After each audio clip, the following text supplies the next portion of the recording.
Okay guys, a new adapter for the Holley 500 CFM 2-barrel. We're going to put on, showed up my Transdapt. It's a 2041, I think is the part number on this one. Yep. First one I got was a 2044. It only had the 2 bolt holes. This one you can orientate it 2 different ways. I measured the space already. My studs are a little fatter than what was on there. So they actually does come with a hardware kit. We should be able to screw them studs in and get that to work too. So stay tuned. We'll show you what we got going on as soon as we get the everything situated here tool-wise. Okay guys, so we got this new adapter here. I had, if you can see these 2 center holes here, this one and this one, I actually had to countersink them so we can use a cap screw. So it sits down in there and bolt that to the intake. So here's the cap screws. My countersink, I'm going to get them to sit flush like that. And I tighten it down. Nice thing about this, you do got a little, I did have to drill holes a little bit for my studs. Probably fits most fine. But nice thing is I can turn the carburetor this way or this way and have it set up for the linkage. Actually, I'm going to set it this way so it bolts down where I need it to. Okay, so we got our adapter on there. The cap screws are down flush like I wanted them. Worked out pretty good. Now we're just going to get the gasket ready for the Holley 4412 and get that on there. And then we'll have to figure out what we're going to need for linkage.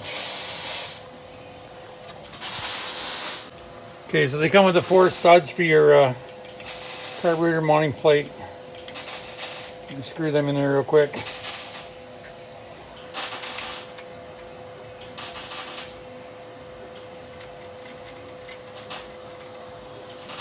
Sorry guys, as we get bigger channel, we'll get better camera equipment, but now we're using the old cell phone and the iPad when needed.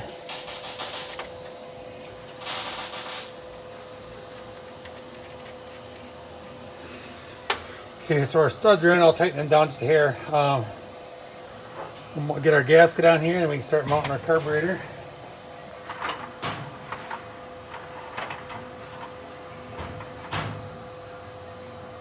The kit did come with the studs, the washers, and the nuts.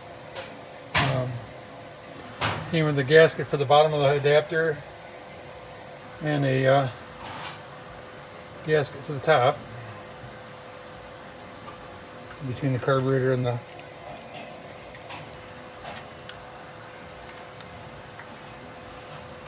get our gasket on now. Now we'll get our carburetor set on here. We'll start torquing that down.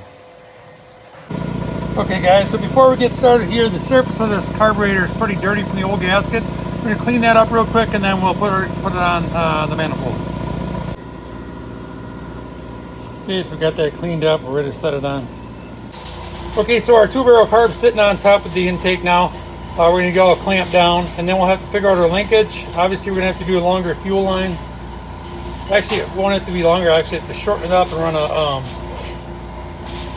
attach it right to that end there, and then hook up our vacuum advance for the distributor, and we're in pretty good shape there. You can see I got the valve cover off. We were kind of questioning. We had a bunch of issues with the power valve and the old carburetor and other things, so I was trying to make sure that all the rockers were good. Nothing was issues there. We did a compression check at the same time. We had plenty of compression.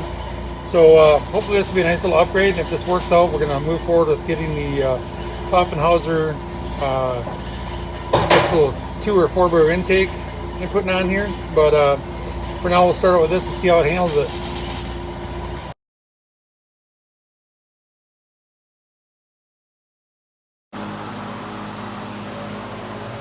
Hey guys, so we got our bracket marked up here. We're going to mark that, and then we're going to trim all this up and make it look pretty decent. Right now it's just an L bracket, but we'll get it cleaned up.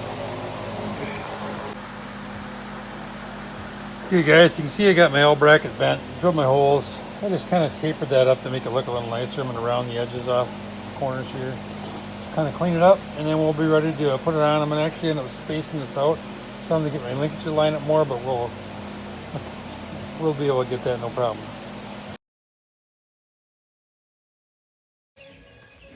I don't know if you can see that. I don't know if you can see that, guys, but basically I got this linkage lined up as straight as we can now. This bracket here is the old bracket. It's turned a different direction. I made my little L bracket and kind of cleaned it up and bolted it to that.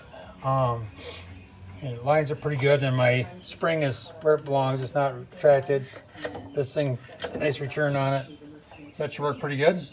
Have to find us a nice chrome air cleaner now to throw on top of it. A few breather caps. Anyway, we're going to throw the spark plug wires and spark plugs back in it. Put my vacuum advance hose on. We'll give it a whirl.